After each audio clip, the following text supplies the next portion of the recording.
Voy a dar inicio a la siguiente narración agradeciendo tu apreciada compañía esta noche. Sin más dilación, la historia a narrar la noche de hoy es un fragmento del libro El extraño caso de Charles Dexter Ward y otros relatos, por el autor H. P. Lovecraft, colección Fractales. La ambientación del video es obra del talento de Shadows and Echoes. Los links en la descripción del video. El modelo de Pigman. No tienes que pensar que estoy loco, Elliot. Muchos otros tienen prejuicios más raros que este. ¿Por qué no te ríes del abuelo Oliver que no quiere ir en coche? Si no me gusta ese maldito metro, es asunto mío, y de todos modos llegamos más rápido en el taxi. Habríamos tenido que subir la colina desde Park Street si hubiéramos cogido el coche. Sé que estoy más nervioso que cuando me viste el año pasado, pero no hace falta que me hagas una clínica por ello. Hay muchas razones, Dios lo sabe, y me imagino que tengo suerte de estar de acuerdo. ¿Por qué el tercer grado? No solía ser tan inquisitivo. Bueno, si debes de escucharlo, no sé por qué no podrías hacerlo. Tal vez debas hacerlo, porque me escribiste como un padre afligido cuando supiste que había empezado a dejar el club de arte y alejarme de Pigman. Ahora que ha desaparecido, voy al club de vez en cuando, pero mis nervios ya no son lo que eran. No sé qué ha sido de Pigman, y no me gustaría adivinar. Podría haber supuesto que tenía alguna información privilegiada cuando lo dejé caer, y por ello no quiero pensar dónde ha ido. Dejemos que la policía encuentre lo que pueda. No será mucho, a juzgar por el hecho de que aún no saben del viejo local de North End que contrató con el nombre de Peters. No estoy seguro de volver a encontrarlo yo mismo.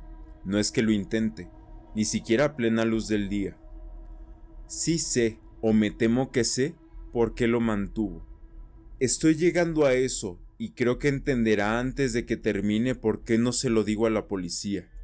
Me pedirían que les guiara, pero yo no podría volver allí, aunque conociera el camino. Había algo allí, y ahora no puedo usar ni el metro, ni, y también puedes reírte de esto, bajar a los sótanos. Debería de saber que no dejé a Pigman por las mismas tontas razones que las viejas quisquillosas como la doctora Reid o Joe Minot o Bosworth. El arte mórbido no me escandaliza, y cuando un hombre tiene el genio que tenía Pigman, siento que es un honor conocerlo, sin importar la dirección que tome su obra. Boston nunca tuvo un pintor más grande que Richard Upton Pigman. Lo dije al principio, y lo sigo diciendo, y tampoco me desvié un ápice cuando mostró aquel Gold Feeding. Eso, ¿recuerdas? Fue cuando Minute lo dejó de ver. Se necesita un arte y una visión profundas de la naturaleza para hacer cosas como las de Pigman. Cualquier artista de portada de revista puede salpicar pintura y decir que es una pesadilla o un sabbat de brujas o un retrato del diablo, pero solo un gran pintor puede hacer que algo asuste o suene a la verdad. Eso es porque solo un verdadero artista conoce la anatomía real de lo terrible, o la fisiología del miedo, el tipo exacto de líneas y proporciones que conectan con instintos latentes o recuerdos hereditarios del miedo y los contrastes de color, y los efectos de iluminación adecuados para despertar la sensación de extrañeza latente. No hace falta que les diga por qué un Fuseli produce realmente un escalofrío mientras que un frontispicio barato de una historia de fantasmas simplemente nos hace reír. Hay algo de esos tipos que captan más allá de la vida, que son capaces de hacernos captar por un segundo. Doré lo tenía, Sime lo tiene, Angarola de Chicago lo tiene, y Pigman lo tiene como ningún hombre lo ha tenido antes, ni, espero por el cielo, lo volverá a tener. No me pregunten qué es lo que ven, ¿saben? En el arte ordinario hay toda diferencia del mundo entre las cosas vitales, que respiran, dibujadas a partir de naturaleza o de modelos, y el camión artificial de los alevines comerciales que elaboran en un estudio desnudo por norma. Bueno, Debería decir que el artista realmente raro tiene un tipo de visión que hace modelos, o convoca lo que equivale a escenas reales del mundo espectral en el que vive. En cualquier caso, consigue resultados que difieren de los sueños de los pretendientes, de la misma manera que los resultados del pintor de la vida difieren de las invenciones de un caricaturista de la escuela. Si alguna vez hubiera visto lo que Pinkman vio, pero no. Tomemos un trago antes de profundizar más. Caramba, no estaría vivo si hubiera visto lo que vio ese hombre, si es que eso era un hombre. Recuerda que el fuerte de Pinkman eran las caras. No creo que nadie, desde Goya, haya podido poner tanto infierno en un conjunto de rasgos o un giro de expresión. Y antes de Goya hay que remontarse a los tipos medievales que hicieron las gárgolas y las quimeras de Notre Dame y el monte Saint-Michel. Creían todo tipo de cosas, y quizás también veían todo tipo de cosas, porque la Edad Media tuvo algunas fases curiosas. Recuerdo que una vez le preguntaste a Pinkman, y el año antes de que te fueras, de dónde sacaba él las ideas y visiones. ¿No fue una risa desagradable la que te dio? Fue en parte por esa risa que Reid lo abandonó. Reid, ya sabes, acababa de estudiar patología comparativa y estaba lleno de pomposas cosas internas sobre el significado biológico evolutivo de tal o cual síntoma mental o físico. Dijo que Pinkman le repelía cada día más y casi le asusta hacia el final, que los rasgos y la expresión del tipo se habían desarrollado lentamente de una forma que no le gustaba, de una forma que no era humana. Habló mucho de la dieta y dijo que Pinkman debía de ser anormal y excéntrico hasta el último grado. Supongo que le dijo a Reid, si es que usted y él mantenían correspondencia al respecto, que dejara que los cuadros de Pinkman le pusieran los nervios o que le agotasen la imaginación. Sé que yo mismo le dije eso, pero tenga en cuenta que no dejé a Pinkman por nada de esto.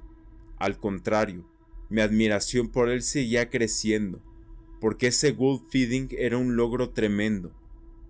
Como sabes, el club no quiso exponerlo, y el Museo de Bellas Artes no lo aceptó como regalo, y puedo añadir que nadie quiso comprarlo, así que Pinkman lo tuvo en su casa hasta que se fue. Ahora su padre lo tiene en Salem.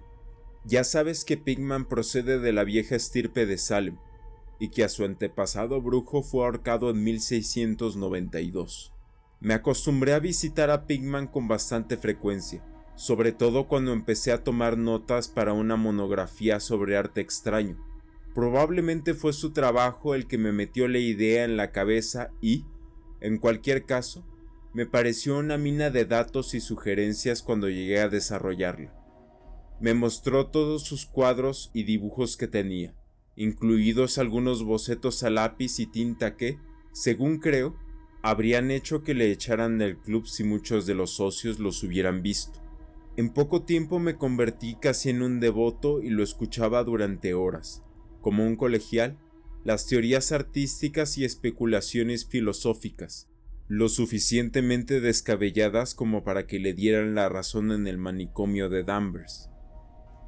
Mi adoración por el héroe, unida al hecho de que la gente en general empezaba a tener cada vez menos trato con él, hizo que se volviera muy reservado conmigo, y una noche me insinuó que, si era bastante reservado y no demasiado aprensivo, podría mostrarme algo bastante inusual, algo un poco más fuerte que todo lo que tenía en la casa. Ya sabes, dijo, hay cosas que no sirven para Newbury Street. Hay cosas fuera de lugar aquí, y que no pueden concebirse aquí, de todos modos. Mi trabajo consiste en captar los matices del alma, y no encontrarlos en un conjunto de calles artificiales en un terreno artificial. Back Bay no es Boston, no es nada todavía, porque no ha tenido tiempo de recoger recuerdos y atraer a los espíritus locales. Si hay fantasmas aquí, son los fantasmas domesticados de un pantano salado y una cala poco profunda, y no quiero fantasmas humanos. los fantasmas de seres lo suficientemente organizados como para haber contemplado el infierno y conocer el significado de lo que vieron. El lugar para que un artista viva es North End. Si algún esteta fuera sincero, soportaría los barrios bajos por el bien de las tradiciones masivas. Dios, hombre, ¿no te das cuenta de que estos lugares no se hicieron, sino que crecieron? Generación tras generación volvieron, y sintieron, y murieron ahí, y en días en que la gente no tenía miedo de vivir y sentir y morir. ¿No sabes que había un molino en Copp's Hill en 1632 y que la mitad de las calles actuales fueron trazadas en 1650? Puedo mostrarte casas que han aguantado 2 siglos y medio y más. Casas que han sido testigos de lo que haría que una casa moderna se convirtiera en polvo. ¿Qué saben los modernos de la vida y de las fuerzas que hay detrás de ella? Llamas a la brujería de Salem un delirio, pero te aseguro que mi 4 veces tatarabuela podría haberte contado cosas. La colgaron en Gallows Hill con Cotton Mather, mirando santamente. Mather, maldita sea, tenía miedo de que alguien lograra liberarse de esa maldita jaula de la monotonía. Ojalá alguien le hubiera hechizado o chupado la sangre por la noche. Puedo mostrarte una casa en la que bebía y puedo mostrarte otra en la que tenía miedo de entrar a pesar de toda su fina palabrería.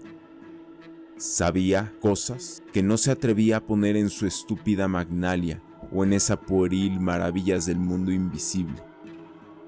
Mira, ¿sabes que todo North End tuvo una vez un conjunto de túneles que mantenían a ciertas personas en contacto con las casas de los demás, y con el cementerio, y con el mar? Que persigan y persigan por encima de la tierra. Todos los días ocurrían cosas a las que no podían llegar, y por la noche se oían voces que no podían localizar. De 10 casas construidas antes de 1700 y que no habían movido desde entonces, apuesto a que en 8 puedo mostrarte algo extraño en el sótano. Apenas hay un mes en el que no leas que los obreros han encontrado arcos tapiados y pozos que no conducen a ninguna parte en este o aquel lugar antiguo a medida que va bajando. Podrías ver uno cerca de Henchman Street, desde el elevado, el año pasado. Había brujas y lo que sus hechizos invocaban, piratas y lo que traían del mar, contrabandistas, corsarios, y te digo que la gente sabía cómo vivir y cómo ampliar los límites de la vida. Este no era el único mundo que un hombre audaz y sabio podía conocer, y pensar que en la actualidad, en contraste, con cerebros tan pálidos que incluso un club de supuestos artistas se estremece y convulsiona si un cuadro va más allá de los sentimientos de una mesa de té de Beacon Street. La única gracia salvadora del presente es que es demasiado condenadamente estúpido para cuestionar el pasado muy de cerca. ¿Qué dicen realmente los mapas, los registros y las guías de North End? ¡Bah! En una conjetura te garantizo que te llevaré a 30 o 40 callejones y redes de callejones al norte de Prince Street que no son sospechados por 10 seres vivos fuera de los extranjeros que los pululan. ¿Y qué saben esos dagones de su significado? No, Turbert, estos antiguos lugares sueñan magníficamente y rebosan de maravillas y terror, y escapan de lo común, y sin embargo no hay alma viviente que los entienda o aproveche. O, mejor dicho, solo hay un alma viva, pues no he estado escarbando en el pasado por nada. Mira, a ti te interesan este tipo de cosas, y si te dijera que tengo otro estudio allá arriba, donde puedo captar el espíritu nocturno del horror antiguo, y pintar cosas que ni siquiera se me ocurren en Newbury Street? Naturalmente, no se lo digo a esas malditas solteronas del club, con Wraith, maldito sea, susurrando incluso que soy una especie de monstruo lanzado al tobogán de la evolución inversa. Sí, Thurbert, hace tiempo que decidí que hay que pintar el terror además de la belleza de la vida. Así que hice algunas exploraciones en lugares donde tenía razones para saber que vive el terror. Tengo un lugar que no creo que hayan visto nunca 3 nórdicos vivos aparte de mí. No está muy lejos de lo elevado en cuanto a la distancia, pero está a siglos de distancia en cuanto a alma. La tomé por el extraño y viejo pozo de ladrillos en el sótano, uno de los que te conté. La choza está casi derrumbada, así que nadie más viviría allí, y odiaría decirle lo poco que pago por ella. Pinto en el sótano, donde la inspiración es mayor, pero tengo otras habitaciones amuebladas en la planta baja. Un siciliano es el dueño y lo he alquilado bajo el nombre de Peters. Ahora, si te apetece, te llevaré allí esta noche. Creo que disfrutará de las fotos, porque como he dicho, me he dejado llevar un poco por ellas. No es un recorrido extenso, a veces lo hago a pie, porque no quiero llamar la atención con un taxi en un lugar así. Podemos tomar el transporte en la estación sur para ir a Battery Street, y después el paseo no es mucho. Bueno, Elliot, no había mucho que hacer después de esa arenga sino evitar correr en lugar de caminar hacia el primer taxi vacío que pudiéramos ver. Caminamos al elevado en la estación sur, y a eso de las 12 bajamos las escaleras de Battery Street y recorrimos el paseo marítimo pasando por Construction Wharf. No me fijé en los cruces de las calles, y no puedo decir aún cuál fue la que tomamos, pero sé que no fue Greenock Lane. Cuando giramos, fue para subir por la longitud desierta del callejón más antiguo y sucio que he visto en mi vida, con frontones de aspecto ruinoso, ventanas rotas de cristales pequeños y chimeneas arcaicas que destacaban medio desintegradas contra el cielo iluminado por la luna. No creo que hubiera 3 casas a la vista que no hubieran estado en pie en la época de Cotton Mather. Ciertamente vislumbré al menos 2 con voladizo, y una vez me pareció ver una línea de tejado en pico del casi olvidado tipo pregambre, aunque los anticuarios nos dicen que no queda ninguna en Boston. Desde ese callejón que tenía una luz tenue, giramos a la izquierda hacia un callejón igualmente silencioso y aún más estrecho, sin ninguna luz, y en un minuto hicimos lo que creo que era una curva en ángulo obtuso hacia la derecha en la oscuridad. Poco después, Pickman sacó una linterna y reveló una antediluviana puerta de 10 paneles que parecía condenadamente carcomida. Al abrirla, me condujo a un pasillo estéril con que en su día fue un espléndido revestimiento de roble oscuro, sencillo, por supuesto, pero emocionalmente evocador de los tiempos de Andros y Phillips y la brujería. Luego me hizo pasar por una puerta a la izquierda, encendió una lámpara de aceite y me dijo que me sintiera como en casa. Es inútil que intente explicarles cómo eran, porque el horrible, el horror blasfemo, lo increíblemente repugnante y la falta de moral se debían a simples toques que no se pueden clasificar con palabras. No había nada de la técnica exótica que se ve en Sidney Sign, nada de los paisajes transaturnos y los hongos lunares que Clark Ashton Smith utiliza para congelar la sangre. Los fondos eran en su mayoría viejos patios de iglesia, bosques profundos, acantilados junto al mar, túneles de ladrillo, antiguas habitaciones con paneles o simplemente bóvedas de mampostería. El cementerio de Copp's Hill, que no podía estar a muchas manzanas de esta misma casa, era uno de los escenarios favoritos.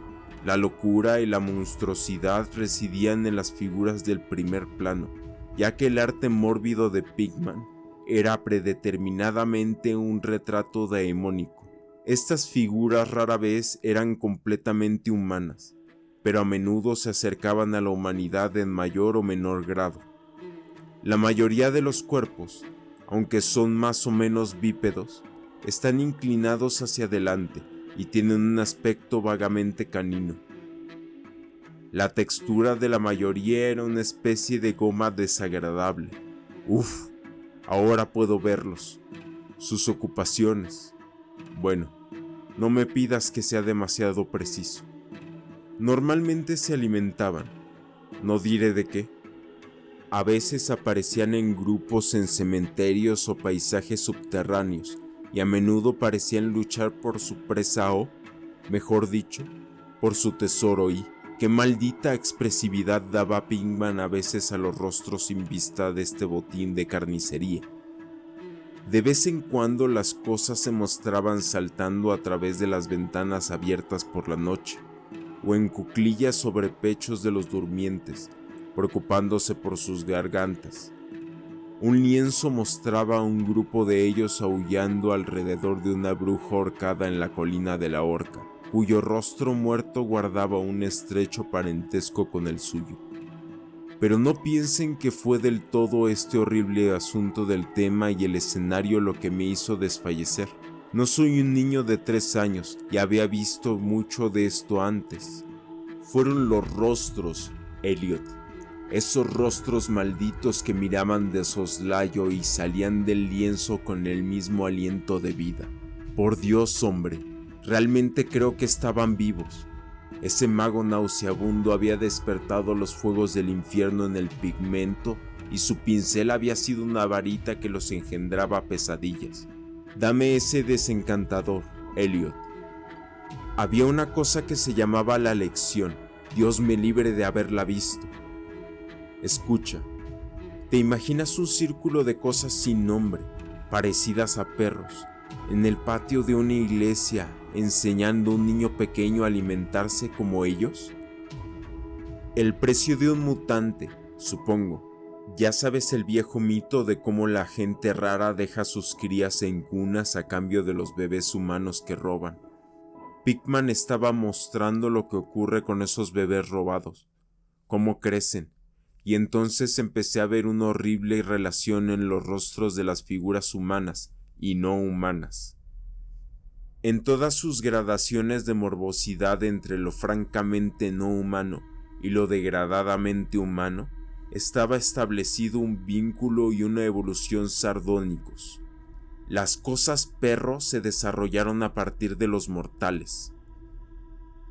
Y apenas me pregunté qué hacía con sus propias crías que se quedaban con la humanidad en forma de mutantes. Mi ojo captó una imagen que encarnaba ese mismo pensamiento. Era la de un antiguo interior puritano, una habitación con vigas gruesas, con ventanas enrejadas, una silla y torpes muebles del siglo XVIII, con la familia sentada alrededor mientras el padre leía las escrituras. Todas las caras, excepto una, mostraban nobleza y reverencia, pero esa reflejaba la burla de la fosa. Era la de un hombre joven en edad, y sin duda pertenecía a un supuesto hijo de aquel piadoso padre, pero en esencia era el pariente de las cosas inmundas. Era su cambio y un espíritu de suprema ironía que Pinkman había dado los rasgos un parecido muy perceptible con los suyos. Para entonces, Pinkman había encendido una lámpara en una habitación contigua y me abría amablemente la puerta. Me preguntó si quería ver sus estudios modernos. No había podido darle mucho de mis opiniones. Estaba demasiado mudo por el miedo y la aversión, pero creo que lo entendió perfectamente y se sintió muy halagado. Y ahora quiero asegurarte de nuevo, Elliot, que no soy ningún majadero que grite ante cualquier cosa que se aleje un poco de lo habitual.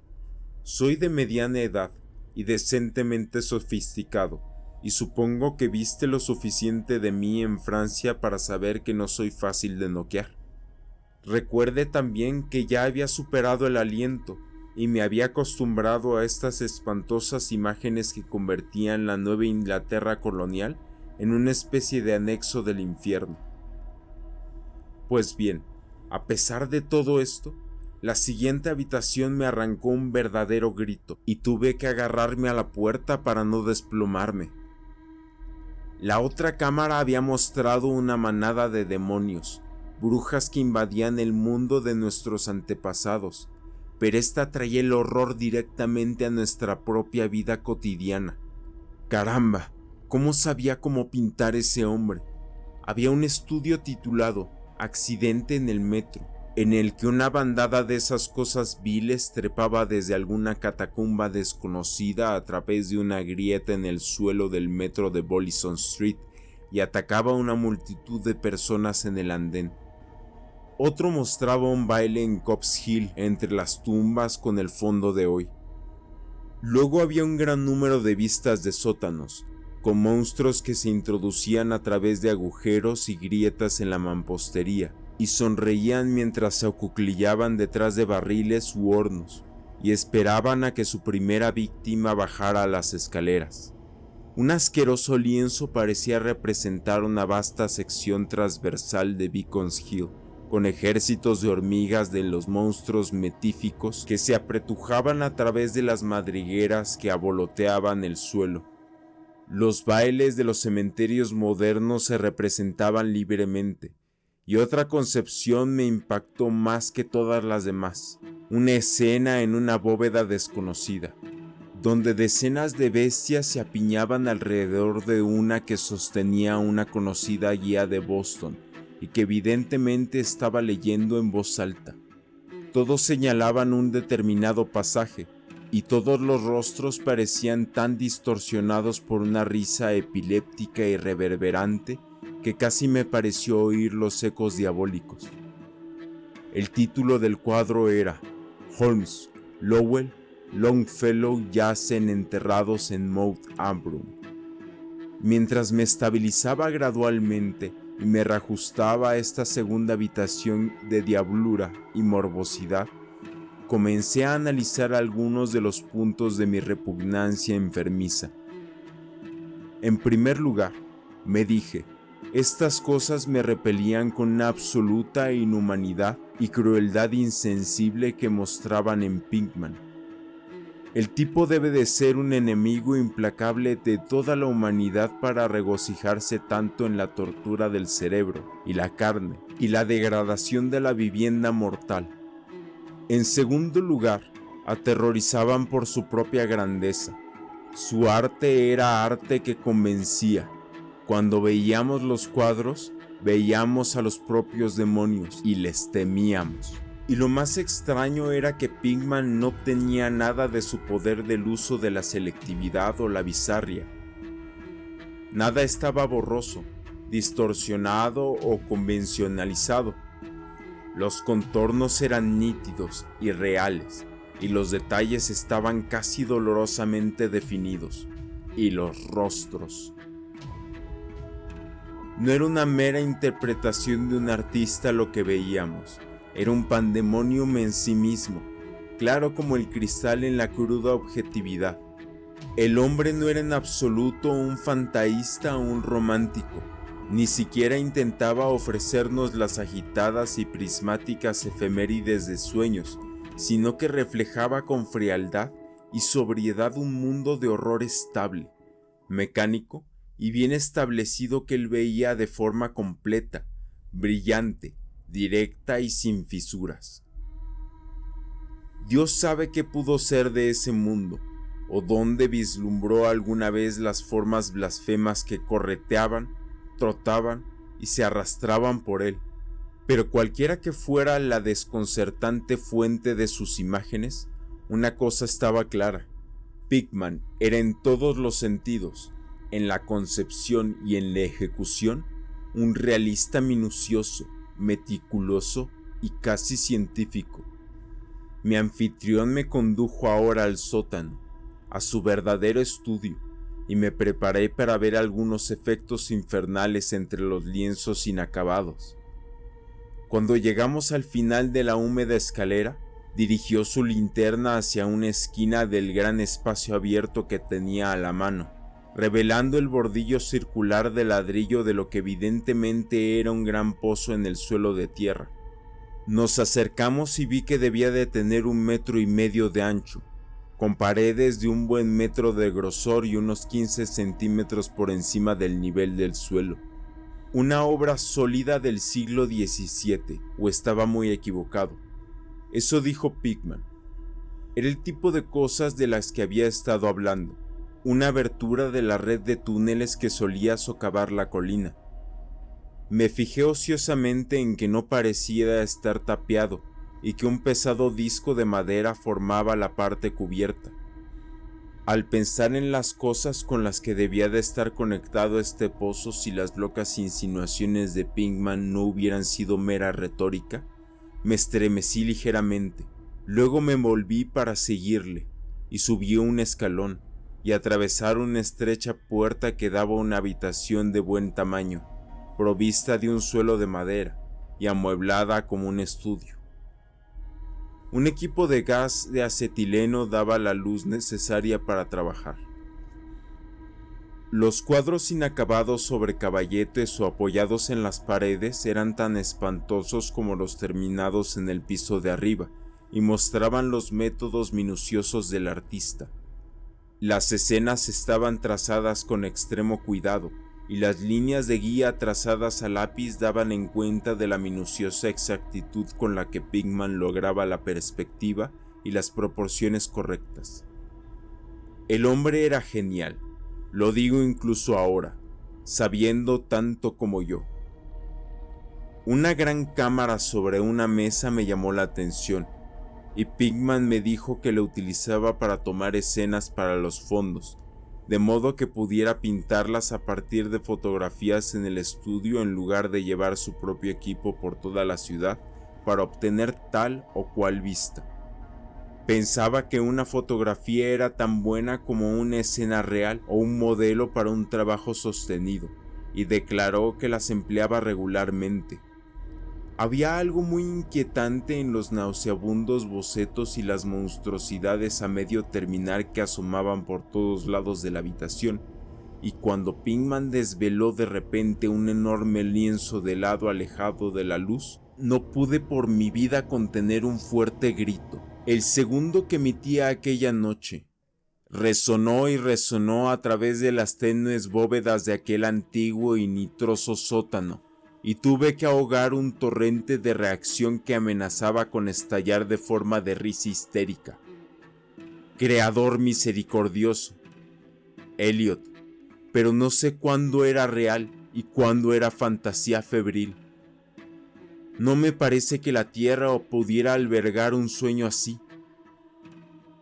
Era una blasfema colosal y sin nombre, con ojos rojos y brillantes, y sostenía con sus garras huesudas una cosa que había sido un hombre, royendo la cabeza como un niño mordisqueaba un caramelo. Su posición era una especie de cuclillas, y al mirar uno sentía que en cualquier momento podía dejar a su presa actual y buscar un bocado más jugoso. Pero, maldita sea, ni siquiera era el sujeto diabólico lo que convertía en una fuente inmortal de todo pánico. Ni eso, ni la cara de perro con sus orejas puntiagudas, sus ojos inyectados en sangre, su nariz chata y sus labios babeantes. No fueron las garras escamosas, ni el cuerpo cubierto de moho, ni los pies con medio ojo, nada de eso, aunque cualquiera de ellos podría haber llevado a un hombre excitado a la locura. Fue la técnica, Elliot, la maldita, la impía, la antinatural técnica. Como soy un ser vivo, nunca he visto el aliento real de la vida tan hundido en un lienzo. El monstruo estaba allí, miraba y roía y miraba, y supe que solo la suspensión de las leyes de la naturaleza podría permitir a un hombre pintar una cosa sin un modelo, sin un atismo del mundo inferior que ningún mortal no vendido al demonio ha tenido jamás. En una parte vacía del lienzo habría un trozo de papel, ahora mal enrollado, que probablemente, pensé, era una fotografía con la que Pinkman pretendía pintar un fondo tan horrible como la pesadilla que iba a realizar. Extendí la mano para desenroscarlo y mirarlo, cuando de repente vi que Pinkman se sobresaltaba como si se lo hubieran disparado. Había estado escuchando con una intensidad peculiar desde que mi grito de sorpresa había despertado ecos desacostumbrados en el oscuro sótano, y ahora parecía afectado por un miedo que, aunque no era comparable al mío, tenía más de físico que de espiritual. Sacó un revólver y me indicó que guardara silencio. Luego salió al sótano principal y cerró la puerta tras de sí. Creo que me quedé paralizado por un instante, imitando la escucha de Pinkman.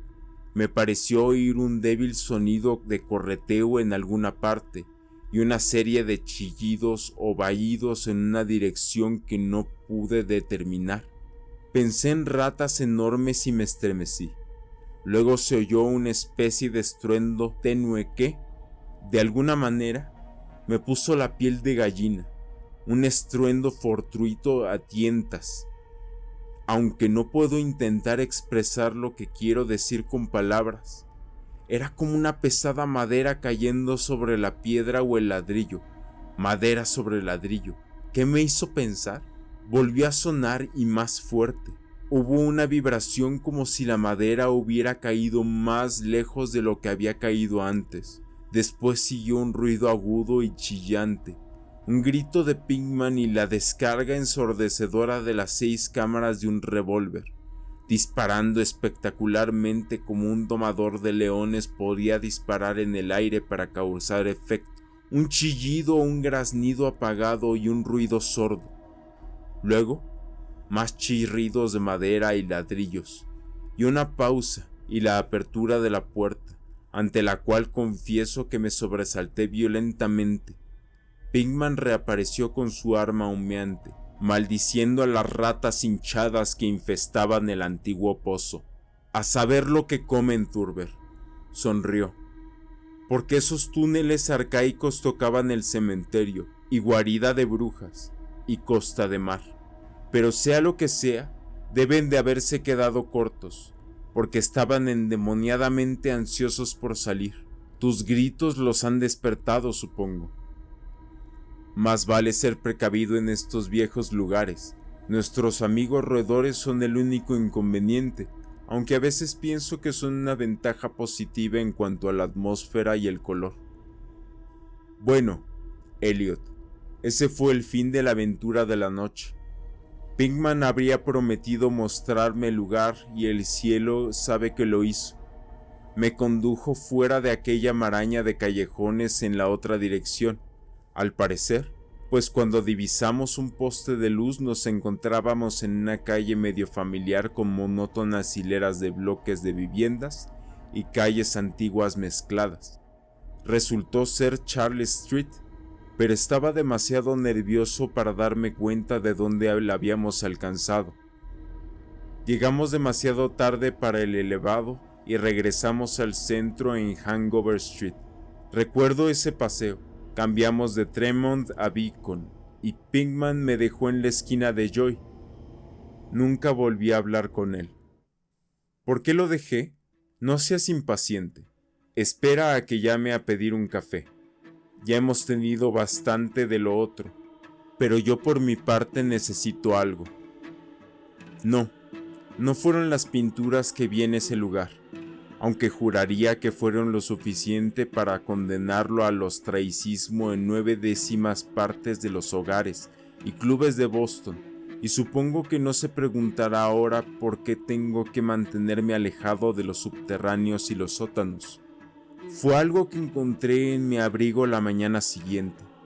Ya sabes, el papel enroscado que estaba clavado en aquel espantoso lienzo del sótano. Lo que pensé que era una fotografía de alguna escena que pretendía utilizar como fondo para aquel monstruo. El último susto me lo llevé mientras trataba de desenroscarlo, y parece que lo arrugué en el bolsillo. Pero aquí está el café. Tómalo negro, Elliot, si eres prudente. Sí, ese papel fue la razón por la que dejé a Pinkman. Richard Upton Pinkman, el más grande artista que he conocido, y el ser más asqueroso que jamás haya saltado los límites de la vida hacia las fosas del mito y la locura.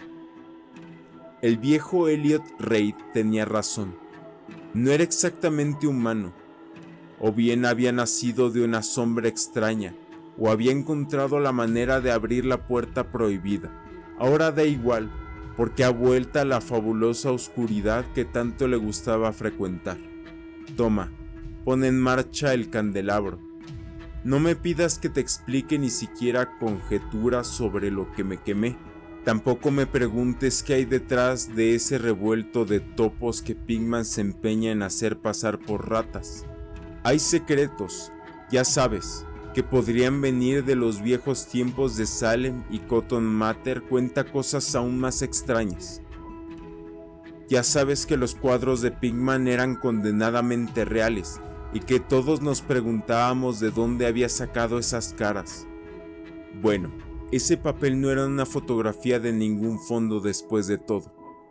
Lo que mostraba era simplemente el ser monstruoso que estaba pintando en ese horrorífico lienzo. Era el modelo que estaba utilizando, y su fondo era simplemente la pared del estudio del sótano con todo detalle. Pero por Dios, Elliot, era una fotografía del natural.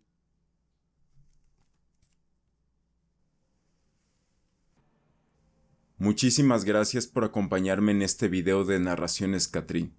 Si el video fue de tu agrado, lo único que te pido es que reconozcas mi trabajo de la manera en que esta plataforma nos permita, y recuerda la campana de notificaciones para no perderte nuevas narraciones. Sin más por el momento, te deseo una hermosa noche.